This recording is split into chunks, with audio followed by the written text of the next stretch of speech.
안녕하세요, 블랙시금치입니다. 저희가 이제 퇴사 관련 영상을 올리고 있는데, 그 퇴사를 하시려고 결정하시는 분들은 대부분 이제 프리랜서로 일을 하시거나 뭐 자영업을 하신다거나 이 창업을 하시려고 하시는 분들이 많을 거라 생각을 해요.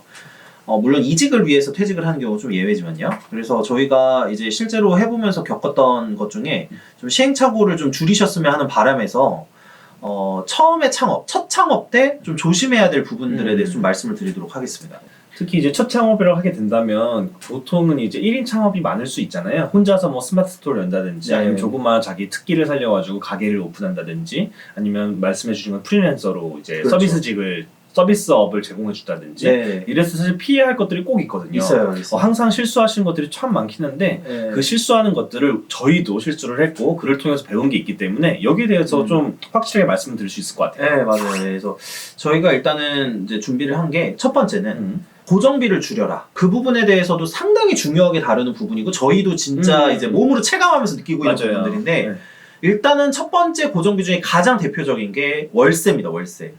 근데 이제 월세인데 처음에 욕심을 부리다가 사무실을 크게 하셨다거나 아니면은 월세 비용을 제대로, 그러니까 여러 군데 돌아다니시지 않으신 거죠. 그러니까 그렇죠. 분명히 같은 가성비를 가진 곳들이 많음에도 불구하고 첫 창업 때는 그런 부분에 대해서 이해를 못 하다 보니까 몇 군데도 아니에요. 사실 공인 중에서 맞아. 한 군데 가셔서 맞아.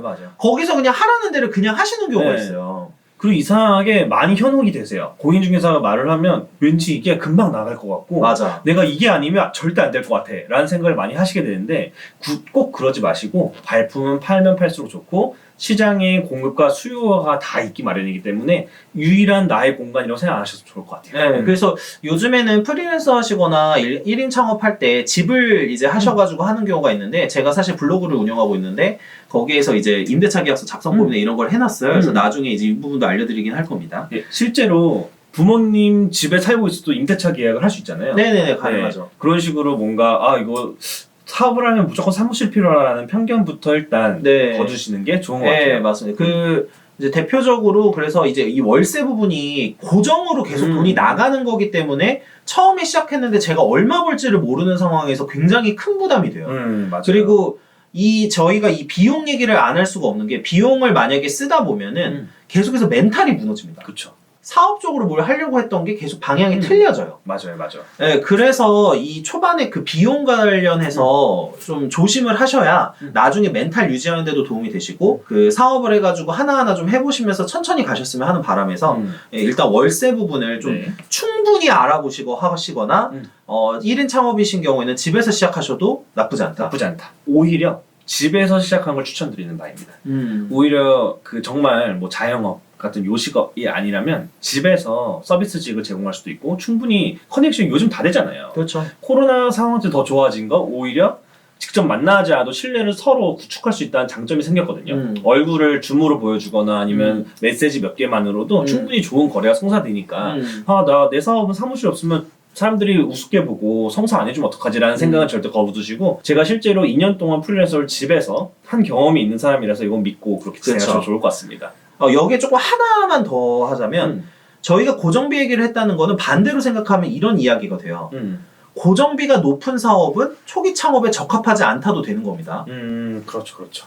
예를 들면 자영업을 하시는데 이제 사실 조금 이따가 자영업 얘기해 주실 건데 자영업을 하시는데 인테리어비를 과도하게 쓴다든지 그 초기 투자비나 시설비 그다음에 고정비가 굉장히 많이 들어가는 사업을 하신다는 거는 그 예전에 이런 표현이 있죠. 볏짚을 들고 이제 불에 뛰어든다고. 그러니까 저는 거의 그 정도 수준이라고 생각을 해요. 그래서 이제 그 부분에 대해서는 좀 충분히 생각을 해보시고 고정비를 특히 생각하시면서 사업을 구상하셨으면 좋겠습니다. 제가 이제 준비한 두 번째는 초기 재고를 많이 쌓아놓고 시작하시는 분들이 있어요. 그러니까 이거를 이제 스마트 스토어를 많이 시작하시다 보니까 나오는 얘기인데 예를 들어서 도소매업을 시작을 해요. 그러면 예를 들면 자영업이나 소매업을 시작한다. 재고를 많이 쌓아놓고 시작하는 거죠. 근데 이게 잘 팔리는지 안 팔리는지 첫 창업을 한 사람은 몰라요. 모르죠. 팔면서 해보면서 아는 거지. 이게 어떻게 팔리고 이 사람은 뭔 물품이 좋고 이런 걸 모릅니다. 맞습니다. 근데 제가 생각보다 많은 분들이 이 물품을 이제 조금 충분히 그냥 다 사가지고 시작하시는 분들이 많아요. 이게 또 저도 이제 자영업이라든지 거래를 하다 보면 어쩔 수 없이 MOQ에 늪에 빠지게 그렇죠. 돼요. MOQ에 늪이 있죠. 이게 예. 사실 거래를 하려고 시작을 하면 MOQ가 엄청 높은 경우가 있고 그리고 막상 담당자를 만나서 얘기를 하는데 길에 사면 얼마인데 1,000길에 사면 얼마래. 맞아. 이렇게 하면서 이제 그 영업 세일즈맨이죠. 이 MOQ를 늘리기 위한 세일즈에 현혹되고 당한 경우가 많아요. 그렇죠. 이것도 충분히 다 팔립니다라는 식의 영업을 하실 수도 있고 이게 1,000개로만 올라가면 시장 경쟁력이 좋아지기 때문에 훨씬 더 좋은 가격에 잘 팔 수 있습니다라고 세일즈를 하신 분들이 계신데 단가를 낮춰서 팔 수 있다 이거죠. 네 맞아요. 예. 근데 이럴 때는 꼭 그 뭔가 누군가가 나한테 도움을 주는 것같이 느껴져요. 누군가 나한테 영업을 할 때는 맞아요. 뭔가 내가 되게 좋은 방향으로 가고 있는 것처럼 현혹을 하는 경우가 많은데 꼭 남의 말에 귀를 기울이지 마시고 그런 이야기가 들어오면 바로 말씀하시지 마시고 집에 오셔서 분석을 정확하게 하신 후에 뭐가 맞는지 자기 상황에 맞춰서 그렇죠. 진행하시기를 꼭 추천드리는 바입니다. 그 창업 초기는 일단 사기를 몇 번 당하실 거다 이렇게 생각하시고 시작하시는 게 좋아요. 근데 나중에 사기인지 알아요. 네 맞아요. 네, 이게 우리가 흔히 생각하는 좀 이거는 말도 안 되는 효과를 가졌는데 돈이 이 정도다 이런 걸 이제 사기라고 표현한 거거든요. 이게 사기죄 뭐 이런 것까지는 아니더라도 맞아요. 물론 사기죄 해당한 걸 수도 있어요. 그렇지만 이제 실제로 하다 보면은 그 초반에 이게 창업 초기인데 다 시행착오를 겪잖아요. 그게 이제 당연한 거니까 너무 거기에 좌절하지 마시는데 보통 그 초기 사기 당하는 이 컨셉이 이거예요. 그러니까 MOQ 사실 이거 MOQ를 이제 아마 모르신 분도 있을 거예요. MOQ가 뭐죠? 그 최소 구매 수량. 그렇죠. 예. 그 최소 구매 수량을 예를 들면 어떤 이제 제조업체랑 뭔가 거래를 했다. 그러면 그 제조업체가 뭐 100개면 100개, 500개면 500개씩 최소 그걸 사야 된다라고 얘기를 해요.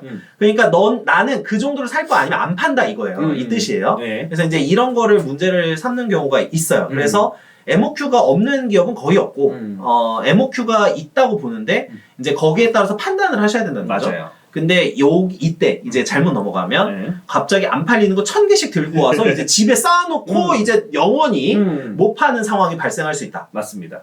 그래서 물론 뭔가 그 실행력은 중요하지만 지금 만약에 회사를 다니시다가 퇴직을 하셨으면 회사를 다녔을 때 생각을 해보시면 될 것 같아요. 그렇죠. 내가 무언가를 하려고 했어. 나만의 결정은 안 되잖아요. 그렇죠. 결제 단계가 있고 그 단계마다 수많은 사람들이 검토를 해줍니다. 근데 사회에 나오시고 창업을 하시면 그 검토 과정이 다 사라지는 거예요. 그렇죠. 뭐 법적인 거, 뭐 마케팅적인 거, 조언을 들을 데가 없어. 이게 잘 팔리는지 몰라요 이거. 그렇기 때문에 오히려 더 창업을 하시고 내 돈을 태우는 거기 때문에 이 검토 단계를 스스로 더 정확하게 규정을 해서 판단을 하시고 진행하시길 그렇죠. 추천드리고 이름으로써 그 저희가 두 번째였던 초기 재고 과대 구입에 대해서는 정말 크게 신경 쓰셔야 되는 부분이라고 생각합니다. 이게 발목을 잡거든요 정말. 그러니까 그렇게 하다가 이제 접게 되죠. 그렇죠. 사실 다 못 팔고 막 재고 어디서 막 떨이 한다 하고 그것도 안 팔리면 어떡합니까? 창고 비용도 나갈 수도 있고 재고를 그 구매를 하실 때는 꼭 자신의 상황에 맞춰서 내 상황에 맞춰서 재고를 구입하시 바라고 만약에 그걸 못 구매한다. 여기 판매하는 제조사가 너 그러면 안 팔아. 그럼 안 사는 거예요. 그렇죠. 매달려서 아닙니다. 그렇지. 팔았어요. 팔 필요 없어. 당신이 갑이기 때문에 맞아. 안 판다고 하면 알겠습니다 하고 자기한테 맞는 거래처를 추천하면 됩니다. 맞습니다. 그런 기회는 충분히 널려 있으니까 너무 조급해하시지 말았으면 하는 마음을 말씀드립니다. 그래서 최종적으로 정리를 해보면요. 첫 번째는 고정비가 높은 거는 조심해야 된다. 그리고 고정비가 높다면은 사실 1인 창업에 적합하지 않은 사업일 가능성이 높다. 그 다음에 두 번째는 초기에 재고를 많이 구입하면 안 된다. 상황을 보면서 살아. 이 정도가 되겠네요. 네. 그래서 오늘의 영상은 이 정도로 정리를 하겠습니다. 네, 시청해주셔서 감사합니다.